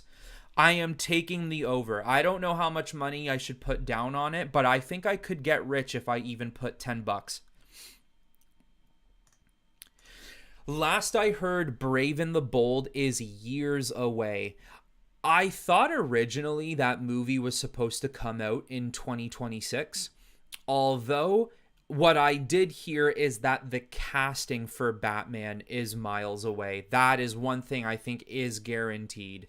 I don't know who they're going to go for Batman, though.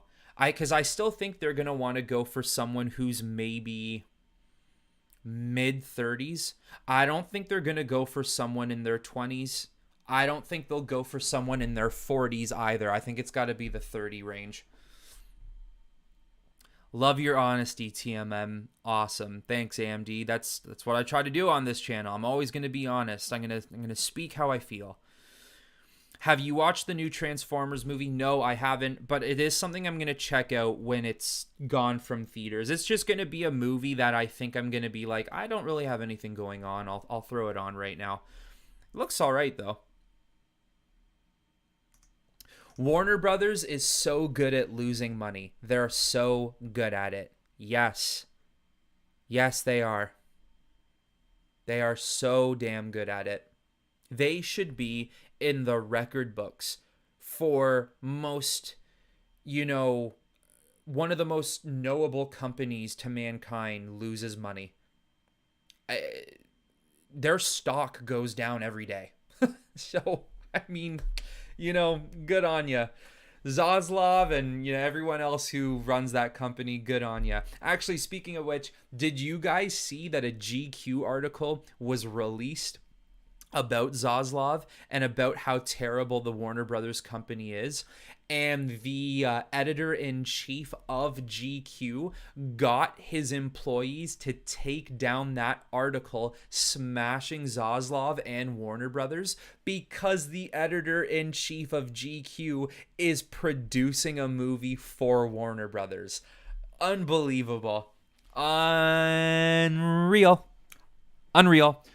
Warner Brothers can't, but Zaslav can't take the heat. Clearly.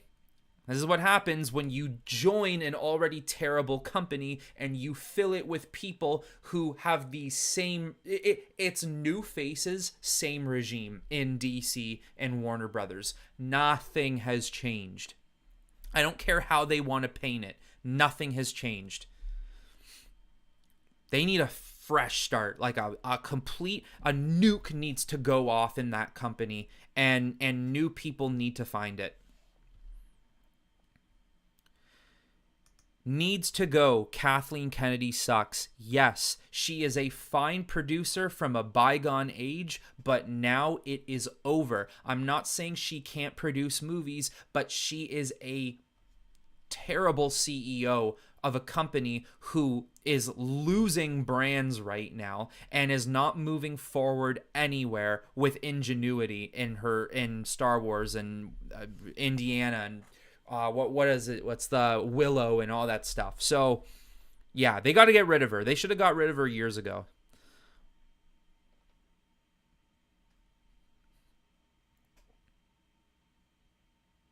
Is Ben 10's last name 10? And there it is.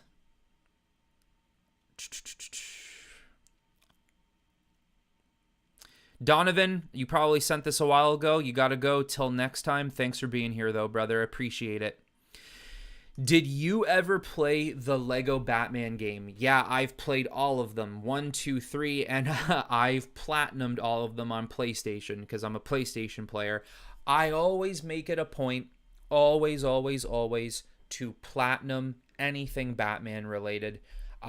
I really like Lego Batman 3, but let's be real here, guys. That should have been called Justice League Lego. Like, that was a Justice League game. That wasn't really a Batman game. Regardless, though. Really fun games. They did a good job with them. NKOTB, sup T.M.M, what's up? What's up?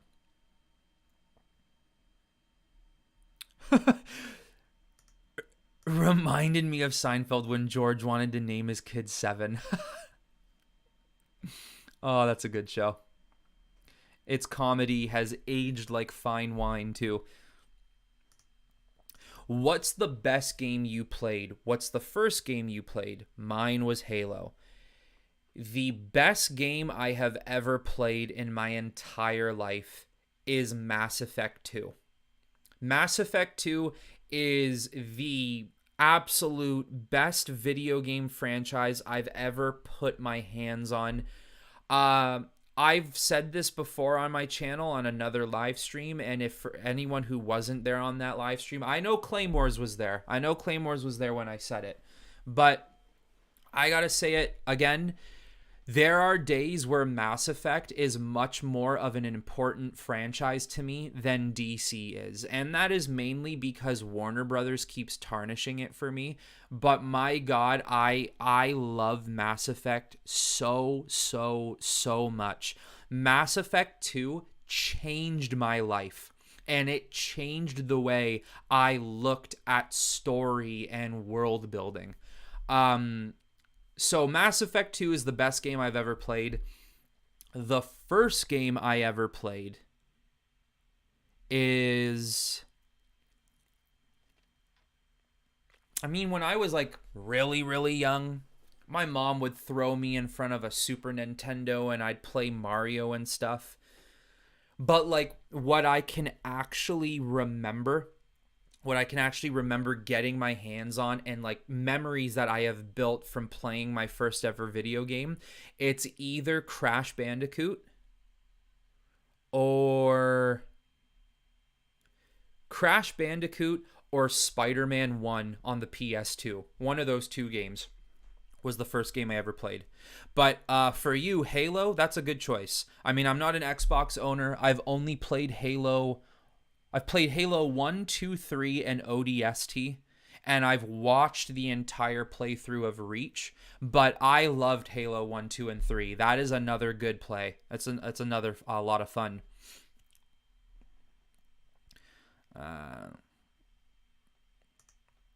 Rise of the Beast is pretty good. The ending was a little weird, but I'm not going to spoil it. Yeah, if the ending is the end credit scene, I've heard about it.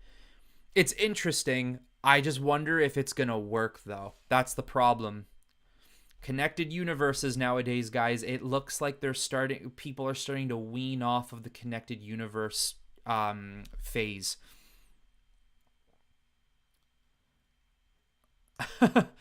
I like the Rings of Power. Shush. Hey, I didn't hate it, but there are people who hate it. So, yeah.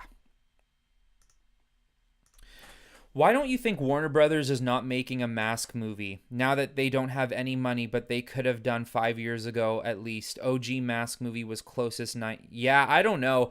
I think it's because they're cutting down on so much of their money. They're only capable of releasing a certain amount of movies every year. If they had money the way they did maybe 10 years ago, they would have been fine just making all these movies. But now they have to pick and choose what they can make. Once again, if they can even make a movie because of how little money they have. I wonder if the problem is they can't find a director or writers who know a lot about the Old Republic era. Yeah, very true.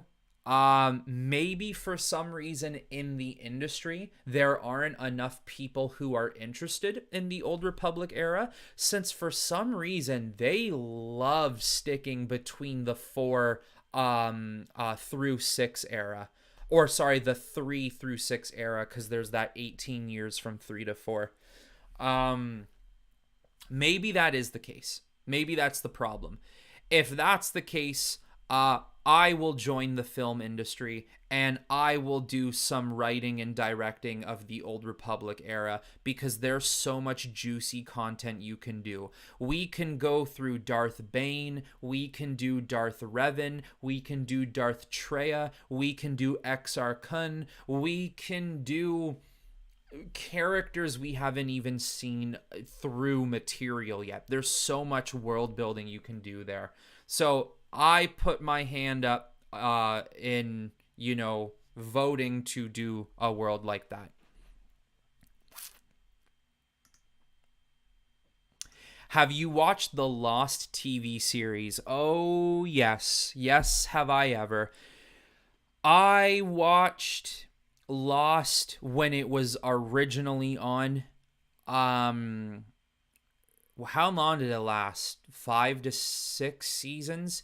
I really liked Lost before the writer's strike. After the writer's strike, I was struggling to get through it. I didn't like the way it ended. I don't think many people did. But its first couple seasons is fantastic TV. It is.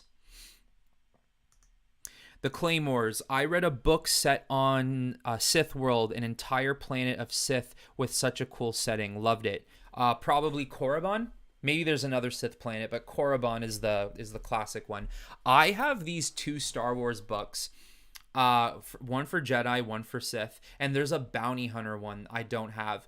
But it's literally a book on how you become a Sith and a Jedi, and it details everything you need to know, like what lightsaber colors mean, what training is like in a day. It's almost used like a personal notebook for an apprentice or a Padawan, and people leave notes in the book. It's a really cool concept. Maybe, you know what?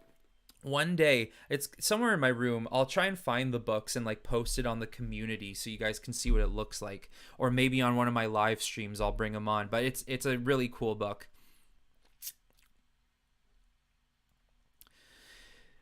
The Wolverine was not a terrible... The Wolverine was not terrible. I read that wrong. Okay. With the mad faces. Look, Martin, it is what it is. I'm not a fan of it at all. I do not like it. One of my least favorite X-Men movies made. Just not, it didn't hit for me. It didn't hit. Do you think that the director of Top Gun Maverick should have done Superman Legacy movie instead of James? Who did Top Gun Maverick? I feel like I should know this. Top Gun Maverick.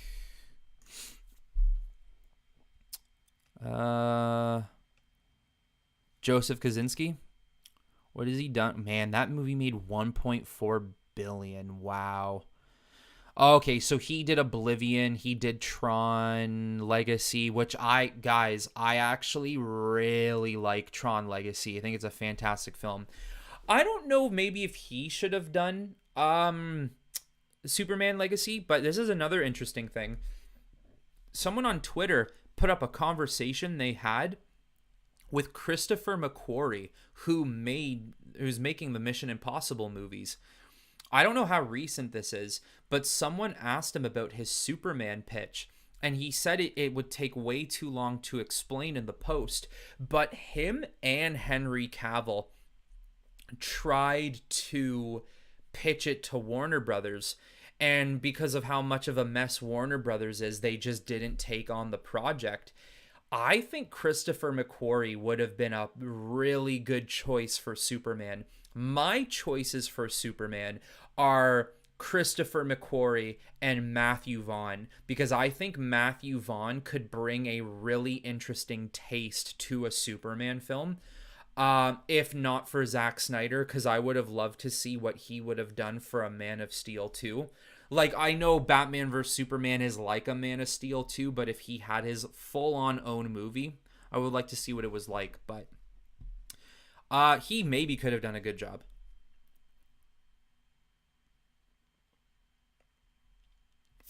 The Curse of the DC Universe. That's going to be a documentary title one day. Mark my words. Mark Ghostly's words.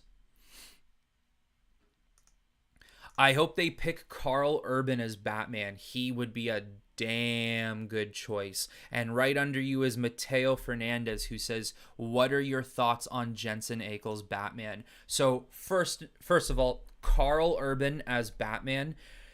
It's probably because he's now aged out for what they're looking for. He would have been a damn good choice. I would have loved Carl Urban as Batman. Unfortunately, it's probably not likely. And Jensen Ackles as Batman. How old is Jensen Ackles right now? He's got to be mid 40s. He's got to be mid 40s. Yeah, he's 45. I mean, yeah, he could probably still do it. And he does have, I mean, he looks like he could play a Batman.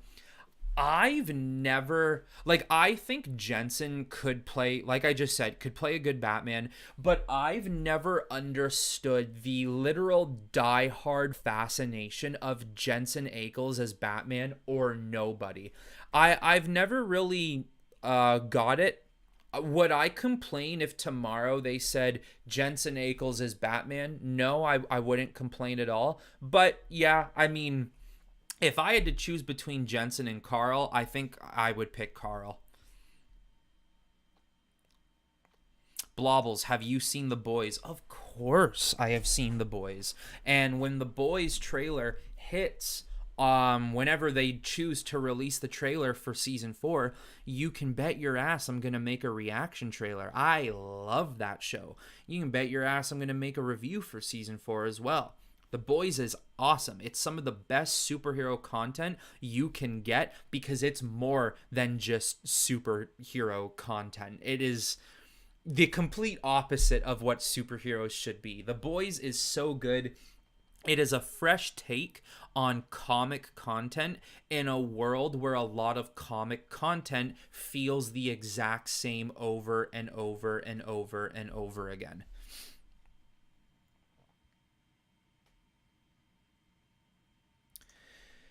Who do you think should be the main villain of the DCU? Well, I've made a video on my channel cataloging a bunch of characters that could be suggested for DCU's main villain.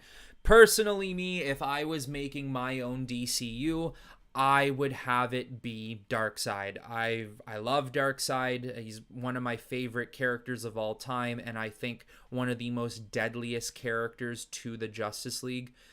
I don't think they'll go that route though. I could see it being like a Lantern War. It could be the Center.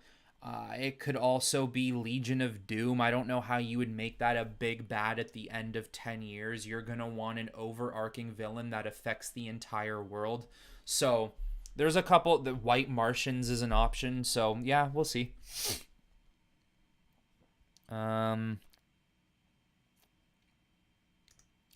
Ooh, this is a good one. DWA. How would you rank the Batman Arkham games, including Origins?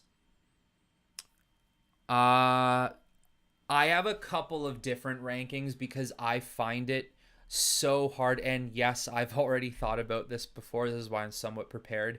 I find it so hard to look at those games as a whole and choose favorite to least favorite, even though I think every single one of those games are masterpieces. Even though Origins, in my personal opinion, overall is not as good as the other three, I still think Origins is vastly underrated and it has an unbelievable story. Okay.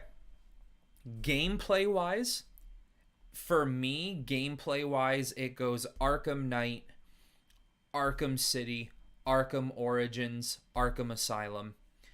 Um, for story wise, this is where it gets hard. Arkham City, Arkham Origins, Arkham Knight. Oh no, I don't. Oh my goodness.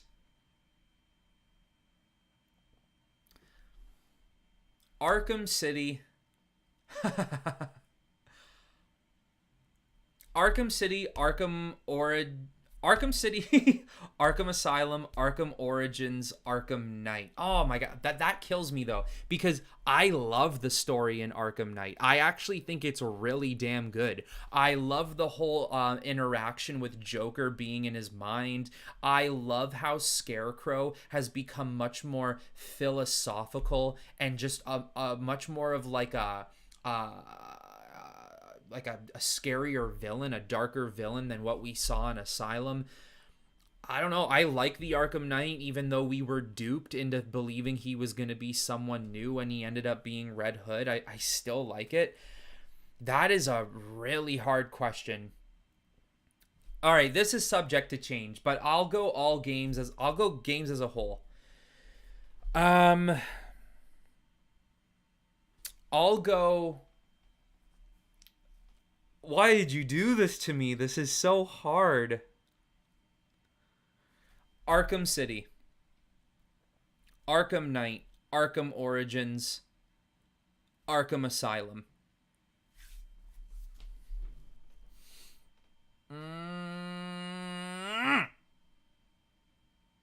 I don't know. I don't know. I might even do City Knight City Knight Asylum Origins. God, my brain is broken. You broke me, DWA. Unreal. Okay. Um Rank every member of the Watchmen. I actually got to look up the Watchmen just cuz there's a couple characters I forget. Watchmen characters, but I know who's first. I do know who's first. All right, I'll go with I won't do everyone, but I'll do like the main people here. I'll do Doctor Manhattan, Rorschach, um, the comedian Osmondias, Jupiter or Sally Jupiter, Laurie Jupiter, Hooded Justice, Night Owl, Night Owl, and Captain Metropolis. Because there's a lot of other characters, but I'll just keep it to the 6 that popped up here. I would go from favorite to least favorite. Dr. Manhattan, Osmondias,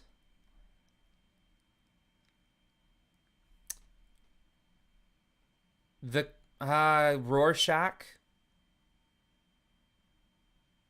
Sally Jupiter, the comedian. No. Dr. Manhattan, Osmondias, Rorschach, Night Owl, the comedian, Sally Jupiter, Laurie Jupiter, Captain Metropolis, Hooded Justice. That's what I would do. Once again, that would be really subject to change. All right. What are we saying here, guys? Where are we? YouTube just loves scrolling me up. $5 from AMD. Thank you so much. I appreciate it. Another great live stream. Keep up the great content. Thank you very much. All right.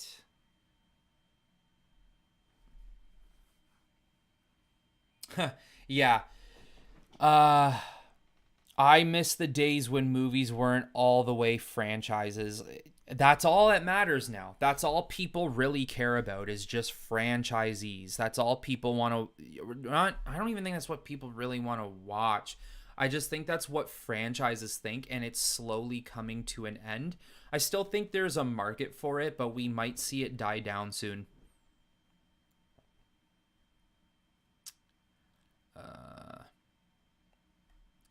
Do you think an Arkham type Batman would be good for the DCU? Oh. I would, in a heartbeat, for my DC universe, would make Batman Arkham Batman in a heart. I quicker than a heartbeat, quicker than a millisecond. If I ever had the opportunity to make a DC universe for film, my Batman would be Arkham oriented. He would be the Justice League on his own. That is my perfect interpretation of Batman. I love what they did with the character and what we got to do with him in game. He is the best version of Batman I've ever seen in my life. I would love to see Pattinson's Batman universe with Superman and Green Lantern. I mean, at one point I thought they were simply just going to put Pattinson in the DCU, and a lot of people are even saying that that's simply what they should have done. I mean, they mentioned LexCorp in the novel tying up to the movie. But yeah,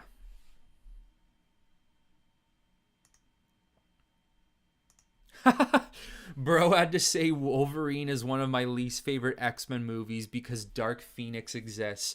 My god, is that movie despicable. Dark Phoenix is is on the level of Daredevil with Ben Affleck, Halle Berry's Catwoman, the Fantastic Four movie that came out in 2015 or whatever it was, the Fantastic Four movies that came out in the early 2000s. That movie is awful. It's terrible.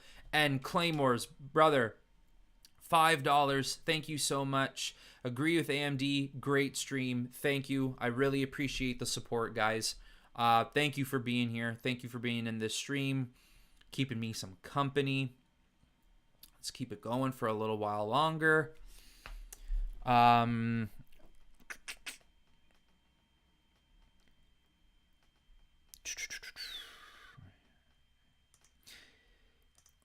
You mentioned you're a PS guy. I'd love to hear your thoughts on the Final Fantasy 16 story if you've got the 50 hours to play through it. Actually, I think I'm gonna get the game. I haven't played Final Fantasy. Take this in. I haven't played Final Fantasy since Final Fantasy 7 on PS1 or 2, whatever it was. I haven't played Final Fantasy since number 7, but 16 looks awesome. I'm gonna get the demo. I'm gonna play the 2 hours of the demo, and if I really like it, I'm gonna get the full game. But it looks really good. So if I do, yes, I will let you know on my 50-hour playthrough. AMD, The Boys filmed some parts in Hamilton. A huge chunk of The Boys is filmed in Hamilton and Toronto, really close to home. So let's see. Have you seen the Invincible animated series? No, but I've read the comic book. I really like the comic book. I really do. I want to wait to watch the series because I want season 2 to drop, and then I'll watch season 1 so I have a bunch of episodes to watch. I just don't know what's taking them so long. It is taking a long time to get to that point. Shake my head. Forgot the Arkham VR game. Fake fan. I've actually, I completely forgot about that. Yeah, I am a fake fan. I played it too. It's all right. It's fine. I think it is in between City to Night. That's the timeline it was. It was all right.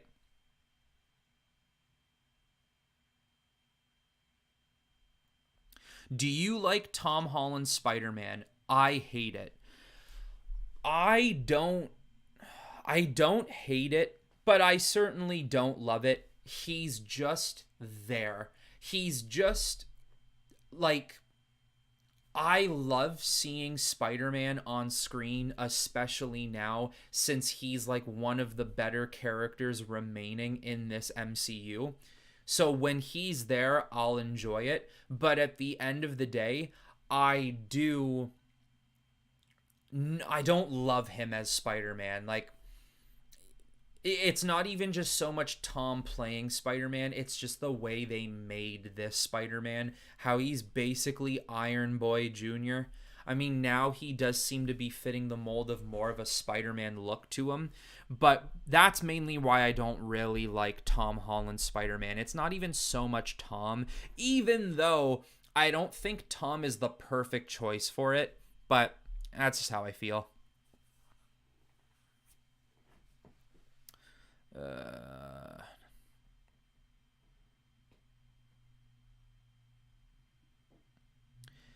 what do you think about rumors going around that Henry Cavill had hard disagreement with James Gunn about what should be Superman, and that's why he quit being James Gunn's version of Superman? Um, I don't know.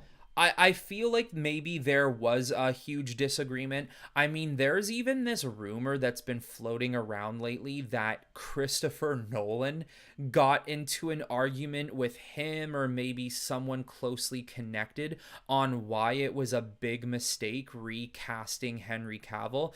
I don't know if there's truth to that though, because I just feel like even though Christopher Nolan is heavily on Zack Snyder's side, I think Nolan is far too busy with his own original ideas and doing Oppenheimer and stuff. I don't know if he has time to be bothered by this, but there could be truth to them. I don't know. And I could see James Gunn being a guy you could get into an argument with because I don't know, there's something about him that I feel like it's either his way or no way at all. I could see it.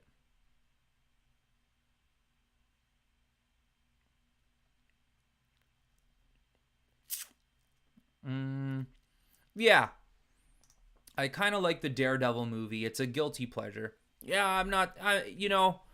Maybe I'll hold back my harsh judgment on it. It's not awful. It's not great, but it's not awful. It certainly is not on the level of like that Fantastic Four garbage, or Dark Phoenix, or Halle Berry's Catwoman. Maybe Elektra is. Maybe Elektra is one I'd put up there. Oh, Wolverine Origins. There's another one. Wolverine Origins. Look, I don't like Wolverine, the one in Japan, but Wolverine Origins is some stinky trash. That was awful. So bad. Um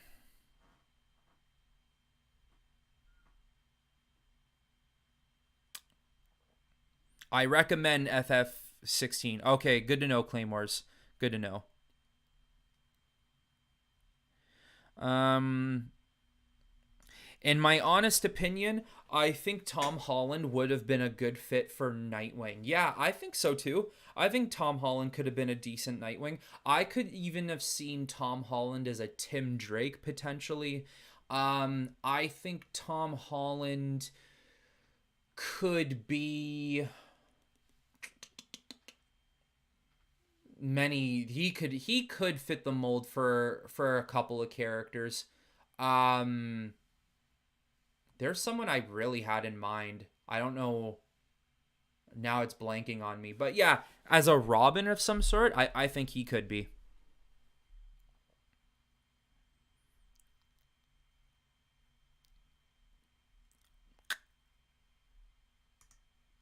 I feel like Superman Legacy will be comedic, and I don't want that. And even on top of it, I think it's gonna be too closely resembled to Superman Returns with Brandon Routh, and I don't think people are interested in that type of Superman anymore. How much are you looking forward to Nolan's new movie? 12 out of 10 of excitement. Anything Nolan makes, I'm there. Nolan is my favorite director of all time. Whenever he is whenever he releases a new movie, I will be there to see it. If, because I'm not sure, it's the 21st. I'm going to try and see it opening night. I want to see it on the Thursday. So, yeah, I'm really looking forward to Oppenheimer. Uh, Who is your favorite Marvel character? Very interesting. Okay. I'll give you my top I'll give you my top 3. Not in any particular order, but my top 3 is Magneto, Wolverine, and Venom. Those are my top 3. Spider-Man, I'm not sure if Spider-Man would be 4 or 5, but Spider-Man would be in the top 5. Um but yeah, Wolverine, Magneto, Venom. Those are my tops. I like Null too. I don't know much about Null because I don't really read much of Marvel comics anymore. If actually I read nothing about Marvel comics, but I like Null just off of his appearance and what I've heard about the character. Maybe he would be in a top 5.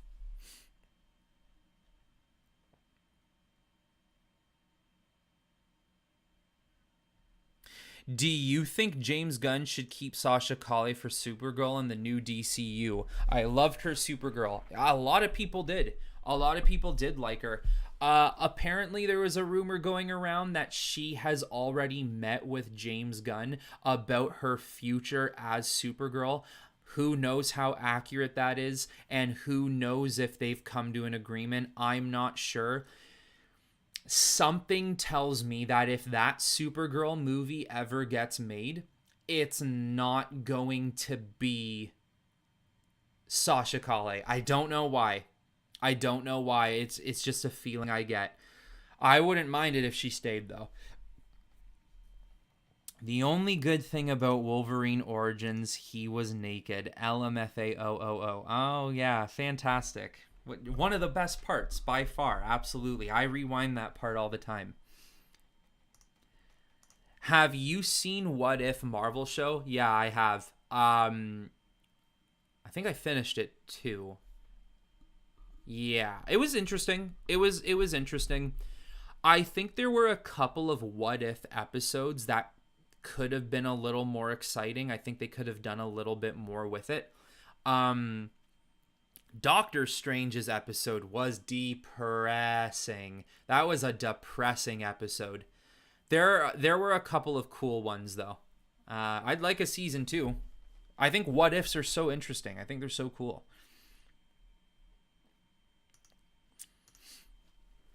What do you think the Superman Legacy movie to be, or do you think the Legacy movie will be like Silver Age and Golden Age by James Gunn? I don't like that version of Superman. I only love post-crisis New 52 Rebirth version of Superman. Yeah, I think that's what they're going for. I think they're going for Bronze Silver Age Superman, and I know there's a select group of comic book fans who are like, absolutely give it to me. I just don't think that's going to be loved amongst general audiences. I don't think it's going to work. I simply don't. Gonna see Barbie and Oppenheimer same day? I know I am. I want to. I do want to see it same day, but I'm not sure if I'll get around to it. I might just have to pick one. And if I have to pick one, I gotta go Oppenheimer. But I will see Barbie. I will. Does Dr. Fate have any notable villains? Dr. Fate villains. Let's see. Because I do know a lot of what Dr. Fate is he intervenes like on an almost universal scale. He goes to villains of which he's needed for.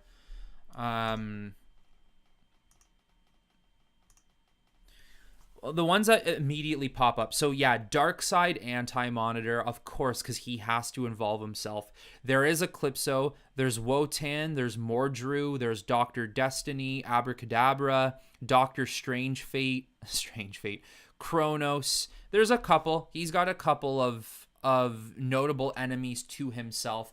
I do find that a lot of magic users in DC share villains. So I don't know which of those are his actual villains.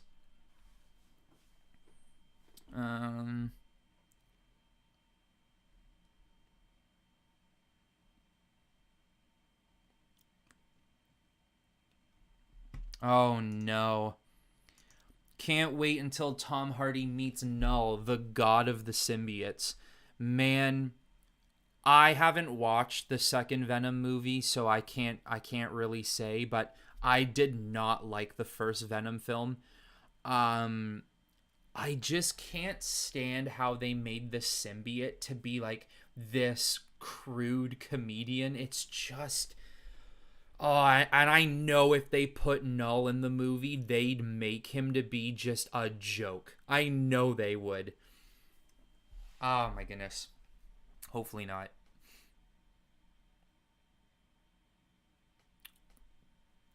Uh, what is your favorite sci-fi series or movie of all time? Um,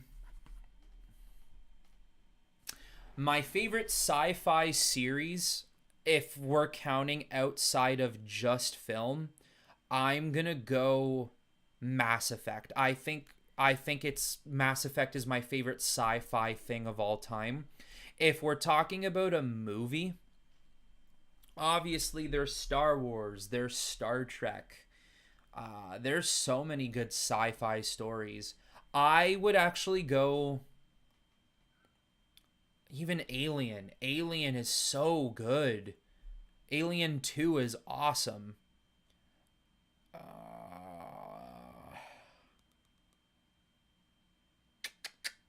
I'll go Interstellar. I'm going to go a little bit of a loop here. I'm going to go Interstellar. I love more theorize. I love like how Interstellar is science fiction but non-fiction all at the same time. Like it could really happen. Yeah, I'll go Interstellar is my favorite science fiction movie of all time.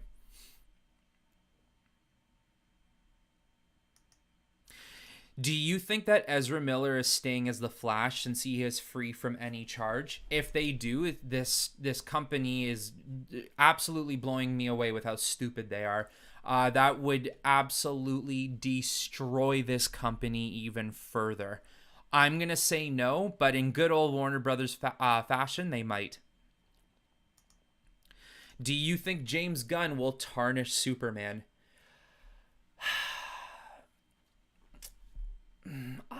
No, I don't think he'll tarnish Superman. I just don't think he'll execute Superman the way a lot of these James Gunn fans think he is going to do. I think his Superman, if it ever gets made, is going to end up being all right, it's there, move on. So, I don't know.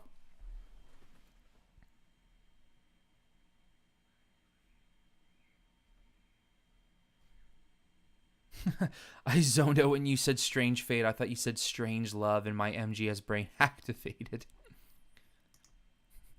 You don't like the scene where Venom makes bacon and eggs? Oh my god, I watched that. I couldn't understand what I was watching. I didn't know. I couldn't believe someone wrote that and said, should, should we put that on screen? Is that good? Yeah? Oh, okay, cool. I'm a good writer. Like what? What? Unreal. Do you think they will ever bring back another Star Trek? Yeah. I mean, they still do. They do the TV shows. Apparently, the one show is I can't remember what it's called, but apparently it's really good. Movies though, I think they will. It's just it's a simple matter of time, but I don't know what it's going to take for them to do movies again because I don't think JJ Abrams is ever going to do a fourth one. Unfortunately, because I enjoyed them, I think the Chris Pine movies ends there. I don't know if we'll ever get a continuation.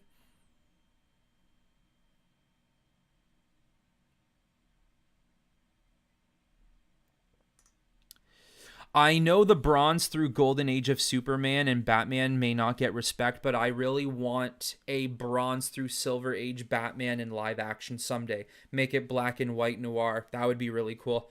I would watch a TV show about that or something.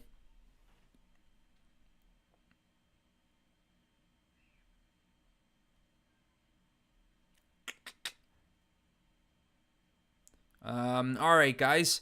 Just realized I've been on for 2 hours, so I am going to end the stream in a couple of minutes. put down some of your last comments here and I'll answer them. What is your favorite mystery movie of all time? I'm going to do like a mystery thriller concoction here.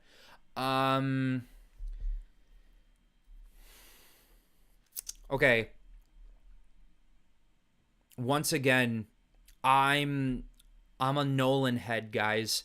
Memento is awesome. The Prestige is awesome. Prestige might take my top spot, although if you count this as a mystery thriller, Gone Girl. I think Gone Girl from David Fincher with Ben Affleck and Rosamund Pike, that is an awesome movie.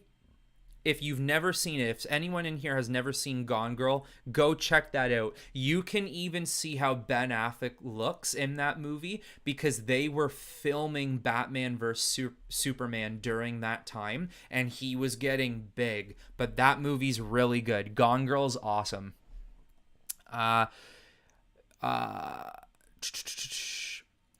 Bear versus gorilla, who wins? Oh, it depends. What type of bear are we going here? Are we going like black bear? Because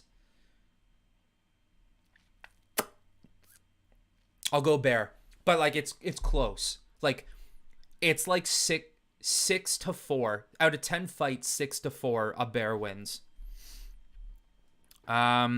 Claymore's Prestige and Inception. Yeah, absolutely. Inception, many people may not know. Outside of comic book films, my top 10 movies of all time, I won't give you my top 10 right now, but The Dark Knight is my number one movie of all time. Inception is too. I fell in love with that movie when I saw it in theaters. I fell in love with it again when I watched it on Blu-ray, when I bought it. Every single time I watch it, I fall more in love with that film. It is top-notch filmmaking ship, if that's a term.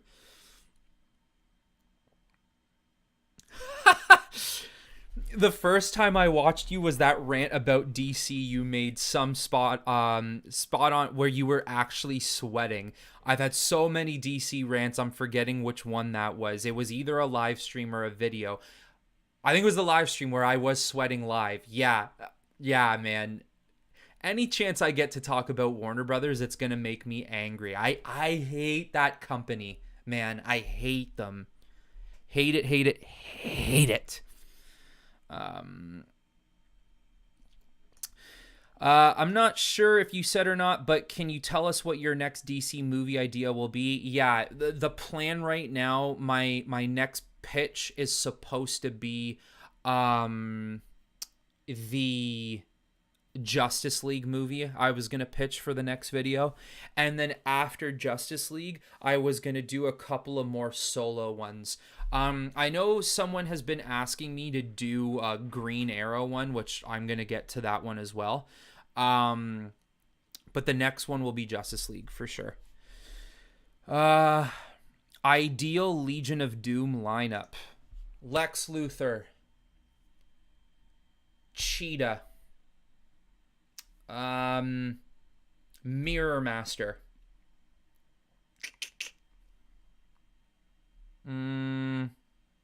Sinestro. Or Atrocitus. Doesn't matter. You could even make an argument for Larfleeze. I like Larfleeze. That could fit.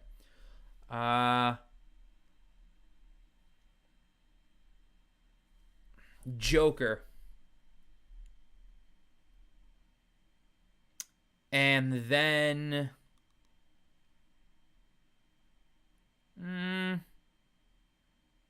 there's just so many characters to choose from. I don't know who to choose. But those would be like a top 5. Lex, Joker, Cheetah, and now I'm blanking on who else I said. But yeah, you got it. That will be something I deal with in my Justice League pitches too. I'm creating a Legion of Doom in the story, in my hypothetical story. But the Legion of Doom, the Legion of Doom can always change.